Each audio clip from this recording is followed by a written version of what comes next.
Ami de la débrouille, ami du bricolage, bonjour. C'est un vieux chargeur que j'ai depuis plus de 40 ans. Et dans mon garage, il ne me sert à rien, je ne m'en sers plus. J'ai décidé de le transformer en alimentation stabilisée, un peu spéciale. Je dis bien une alimentation un peu spéciale, je vais tout vous expliquer au fur et à mesure. Donc pour ce faire, je vais l'ouvrir, ce que j'ai déjà fait. Je vais complètement le vider, tout ce qu'il y avait à l'intérieur, je le lève. J'ai commencé à le faire. Voilà, il me reste ça à enlever. Je vais tout le modifier, je vais le peindre et je vais le transformer en alimentation stabilisée. C'est-à-dire, c'est une alimentation, elle va être complète. Il y aura une partie, j'aurai de l'alimentation fixe, c'est-à-dire avec des tensions bien spécifiques, et l'autre partie, j'aurai de la tension modulable, c'est-à-dire j'aurai une tension de départ qui sera, admettons, du 12 volts, et je pourrai réduire jusqu'à 0,5 V avec un potentiomètre. Et bien sûr, il y aura aussi un potentiomètre pour l'intensité, pour réduire aussi l'intensité. Pourquoi en deux parties? Partie gauche, elle va me servir pour les tensions fixes, comme le 3 volts, le 5 volts, le 12 volts, le 24 volts, des tensions qu'on a besoin avec une précision. Et de la partie droite, je vais m'en servir de tension modulable. Pourquoi? Par exemple, pour charger des piles lithium, par exemple. Vous voyez, pour avoir une tension bien spécifique. Pour vous donner un exemple, si vous voulez charger des piles lithium 12 volts, il faut charger à 12,5 avec une intensité de 1 ampère, pas plus. Hein, voilà, donc avec cette partie droite, je pourrais réaliser ça. Je prépare ça et je vous retrouve. À tout de suite. Alors, comme alimentation, qu'est-ce que je vais faire? Je vais essayer de faire tout avec de la récupération. Hein. Là, je vais utiliser une alimentation ATX. C'est une alimentation d'ordinateur. On en trouve de partout dans les déchetteries, etc., etc. Alors, qu'est-ce que je vais faire? Je vais couper toutes ces fiches. Toutes. Je vais conserver tous les câbles. Je dis bien tous les câbles. Et vous allez voir pourquoi, vous allez vite comprendre. Et ensuite, je vais l'ouvrir et je vais récupérer la carte mère. Hein. C'est une alimentation à découpage, ce qu'on appelle.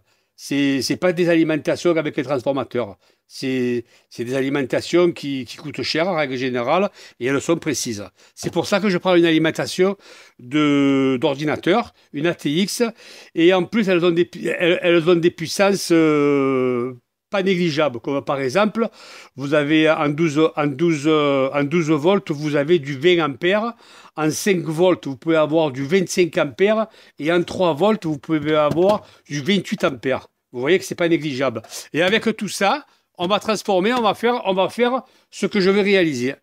Allez, je la démonte et je vous retrouve. Alors voilà.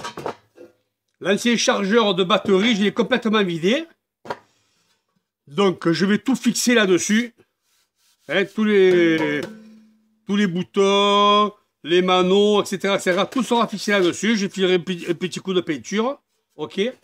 Ensuite, l'alimentation ATX, je l'ai complètement démonté. Voilà, c'est ça une alimentation à découpage. Vous voyez, c'est ça. Je récupère tous les fils. Donc, je les sépare. Toutes les couleurs ont une signification. Hein. Je vous mettrai un tableau au-dessus. Alors, par exemple, tous les noirs, on sait que c'est la masse. OK. Tous les rouges, on sait que c'est le 5 volts. Tous les jaunes, on sait que c'est le 12 volts. Tous les oranges, on sait que c'est le 3 volts. Après, les autres, ils ont aussi une spécification. Alors, comment je vais travailler? Je vais la prendre, je vais l'installer au fond. Je ne sais pas comment, je ne sais pas où. Je pense que je vais la mettre comme ça. D'accord? Ensuite, ici, je vais percer, je vais mettre mes fiches bananes, mon voltmètre, mon ampèremètre, mon potentiomètre, etc. Ensuite, je vais démonter, je vais récupérer le ventilateur de l'ATX. Je vais le fixer à un endroit à l'intérieur. Et bien sûr, je vais mettre une grille pour aspirer l'air. Ensuite, l'antiparasite, pareil, je vais le démonter, je vais le mettre à un endroit, etc., etc. Tout sera fixé et après, je jetterai la carcasse de l'ATX. Alors pourquoi j'ai pris un chargeur? C'était une bonne idée parce que vous voyez la place qu'il y a dedans. Regardez par rapport à ça. Il y a le double. Il y a le double d'une ATX. Et en hauteur, n'en parlons pas. Je vais pouvoir travailler comme il faut et je vais pouvoir installer tout ce que je veux. Allez, je vais passer à la partie mécanique, c'est-à-dire tous les perçages, mettre tous mes appareils et ensuite je vous reprends. À bientôt. Voilà, tous les perçages sont faits. La face avant. Et à la face arrière, on aura le ventilateur de refroidissement et la prise d'arrivée de courant. Voilà. On passe à la peinture. Je vais peindre toute cette face. J'ai une bombe. Ça fera plus propre. On verra plus toutes ces écritures. Allez, je vous dis à tout à l'heure.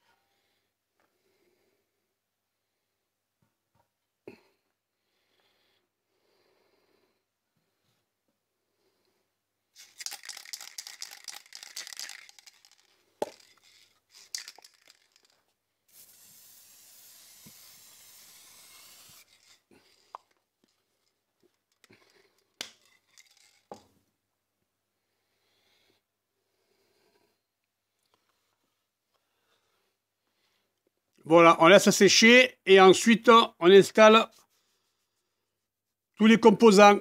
À tout à l'heure.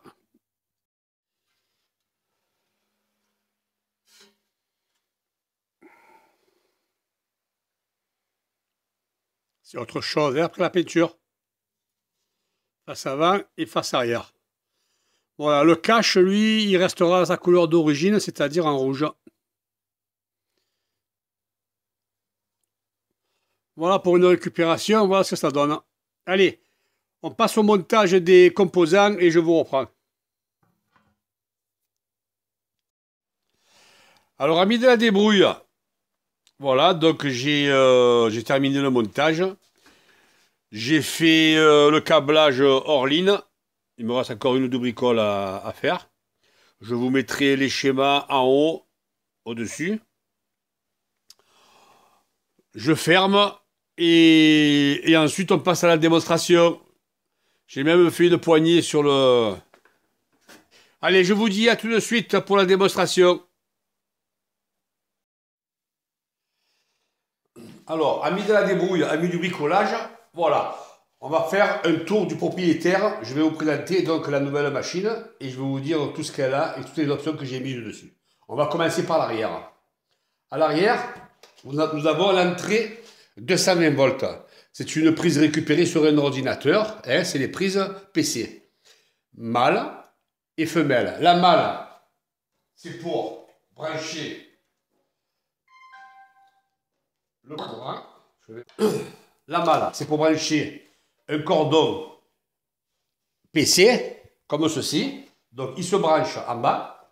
OK. Et ici, on va le brancher au 220 volts. La deuxième prise, elle sert si on veut relier un autre appareil, un écran, quoi que ce soit. On se sert de ce cordon. Il est femelle-femelle. Mâle-femelle, pardon. Le mâle, on le branche en haut. Et ici, systématiquement, on aura aussi le 220 volts qu'on pourra relier à un PC ou à ce qu'on veut, pour bricoler, pour... je sais pas. OK. Voilà. Ensuite, à gauche, on a le ventilateur. C'est le ventilateur récupéré aussi sur le PC. Ici, on a l'étiquette de l'alimentation ATX que j'ai récupérée. Il y a toutes les indications et tout le renseignement. Je l'ai récupéré du boîtier. Je l'ai collé ici, comme ça. Ensuite, on va passer au-dessus. Le dessus, on a ici une arrivée 220 volts. D'ailleurs, je vais vous brancher le courant, je vais vous montrer à fur et à mesure. Je relie au 220 volts. Hein. Voilà, comme ça. Pour les essais, on les fait au fur et à mesure. Alors, Au-dessus, j'ai mis une poignée. C'est une poignée que j'ai récupérée d'un sac à dos. Hein, vous avez reconnu. Un vieux sac à dos. J'ai déchiré la lanière pour qui le tenait et je l'ai installé là-dessus. Ici, j'ai mis un interrupteur avec deux fiches bananes qui représentent une prise de courant. C'est l'écartement d'une prise de courant pour brancher éventuellement un fer à souder. On l'alimente comme ça. Vous voyez, le voyant, il s'est mis ouvert. Donc ça veut dire que là, on a le 220 volts si on a besoin pour brancher un fer à souder, ce que vous voulez. À droite, on a un voyant bleu qui alimente exactement. À l'intérieur, j'ai rajouté une petite alimentation en 12 volts, 220 volts, 12 volts, courant continu. Elle fait 2 ampères, uniquement pour ces spots. Ces spots, à quoi ils servent? Ils servent si demain vous voulez faire un bricolage précis, que vous y voyez rien, hop, vous avez les phares qui s'allument. Voilà. On a fini avec le dessus. On passe face avant. À la face avant, donc je vais enlever les spots, je vais les mettre au-dessus, comme ça ils ne nous gênent pas. Face avant, sur le côté droite, on a un support fer à souder. Ça sert toujours. Quand vous êtes en train de bricoler, quand vous êtes en train de souder, vous ne savez jamais d'abord où le brancher, le fer à souder. Donc on a la prise dessus et on ne sait jamais où le poser. Ensuite, face avant. La face avant, elle est composée de 2 alimentations. C'est la même, mais qui a été modifiée. La gauche, c'est une alimentation fixe. Nous avons ici le 12 volts, le 5 volts et le 3 volts. Ici, on a la masse commune des 3. OK? Ici, on a 2 branchements 5-22, ce qu'on appelle. Hein, c'est le 12 volts. Donc, celle de gauche, c'est le 12 volts et celle de droite, c'est le 5 volts. J'ai pas mis une troisième pour le 3 volts parce que j'en ai pas l'utilité et j'en aurai jamais l'utilité. Le plus important, c'est le 12 et le 5 volts, tension fixe. Ici, on a le fusible qu'il y avait sur la carte, sur l'alimentation à découpage, il y a un fusible. Je l'ai laissé, c'est un fusible de 5 ampères, je l'ai laissé et j'ai déporté 2 fils en série de l'alimentation derrière. Et j'ai mis un fusible avant. Pourquoi? Parce que par contre, j'ai mis un fusible de 4 ampères, c'est-à-dire 1 ampère de moins. Si demain j'ai un souci que ça saute, je préfère mieux que ce soit lui qui saute que celui de la carte mère. Parce que si c'est lui qui saute, je le change en 2 secondes. Mais si c'est celui de la carte mère, bonsoir, il faut tout démonter. Hein. Ensuite, ça c'est vu, ça c'est vu. Ici, on a le voltmètre et l'ampèremètre de l'alimentation fixe, on est bien d'accord. Et ici, on a un basculeur, je vais vous montrer. Je vais alimenter l'alimentation et vous allez vite comprendre. Ici, on a l'alimentation du cadran. À gauche, on passe au 12 volts, je crois. C'est ça. Et à droite, on bascule au 5 volts. D'accord? Puisque je vous ai dit qu'ici, j'avais mis uniquement le 12 et le 5. Mais j'ai un 3 ici, mais il ne fait pas le 3, lui. Il fait le 12 et le 5 volts. Ça suffit largement. Ici, j'ai mis une prise allume-cigare. Pourquoi j'ai mis une prise allume-cigare? Parce que comme je vous l'ai dit, c'est un boîtier de récupération. C'est un ancien chargeur de batterie qui a plus de 40 ans. Et il avait des trous. Et pour boucher ces trous, ben, j'ai eu l'idée. La seule pièce qui allait, c'était ça. C'était une prise femelle 12 volts. Alors, c'est une prise allume-cigare. Hein. Vous branchez ce que vous voulez dessus. Une lumière, un ventilateur, ce que vous voulez. Mais en plus, j'y rajoute une prise USB avec à l'intérieur un régulateur de tension USB, parce que vous savez que quand vous branchez des smartphones, c'est pas bon de balancer trop de puissance. Hein. 10 ampères, 15 ampères, c'est pas bon. Là, on a le 1 ampère et on a le 2 ampères. Vous le mettez dedans. Hop, il s'éclaire. Et là, vous êtes prêt pour charger, un smartphone. Un truc important que je ne vous ai pas dit. Ici, à gauche, j'ai installé un mini USB.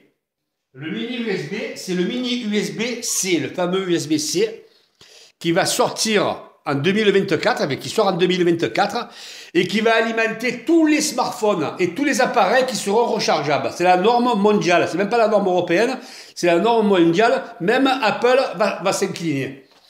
Donc moi j'ai pris une longueur d'avance, j'ai branché un femelle que je peux relier directement en mini USB-C. Je suis prêt. On a fini avec l'alimentation fixe. Nous allons passer à l'alimentation modulable. L'alimentation modulable, elle est branchée sur l'alimentation fixe, mais en plus, à l'intérieur, j'ai ajouté un module modulable, un module qui est modulable. Je peux aller, donc comme elle est alimentée en 12 volts, je peux aller du 1 volt 2 à 12 volts, en me servant des potentiomètres. On va le mettre en route. Quand on le met en route, on a le voyant jaune qui nous indique que l'alimentation est bien alimentée. Et en haut, il a son mano, c'est-à-dire voltmètre, ampèremètre. Et ici, avec le potentiomètre, vous allez voir, je vais descendre la tension. Voilà, vous voyez, je descends. Je peux aller jusqu'à 1 volt 3. Vous voyez? Voilà. L'avantage de cette alimentation, si demain je veux tester un appareil qui marche à 2 volts, à 3 volts, à 4 volts, à 5 volts, je me sers de la modulable, je ne me sers pas de la fixe. Si maintenant j'ai besoin de trucs fixes comme des lampes, des ventilateurs qui sont vraiment en 12 volts, je me sers de la fixe. Ok? L'avantage de cette alimentation aussi, c'est qu'on peut la brancher en sortie, en fiche banane, hein, c'est ce qui est le plus fonctionnel, en 521, que vous voyez ici, on ne sait jamais, vous pouvez avoir l'appareil qui est branché en 521. Et ce que j'ai rajouté qui est pas mal, c'est ici, c'est des trucs de haut-parleurs. Vous savez, quand on branche des haut-parleurs, si des fois vous avez un appareil avec des fils ballants qui sont dénudés, il n'y a pas de fiche au bout, et bien vous branchez ici le moins et le plus, et vous avez la tension voulue. Et par la même occasion, j'y ai ajouté un fusible, j'ai mis un fusible de 3 ampères en dessous de celui-là, pour protéger le module que j'ai mis à l'intérieur. Je vous mets la description au-dessus. Voilà, cette vidéo elle se termine, j'espère qu'elle vous a plu. Et honnêtement, c'est une alimentation stabilisée complète de chez Complète. Je vous dis bye bye les amis, à bientôt, en espérant que cette vidéo sera bien notée. Et si vous êtes tombé par hasard sur ma chaîne, eh n'hésitez pas à vous abonner. Hein. Je vous dis au revoir.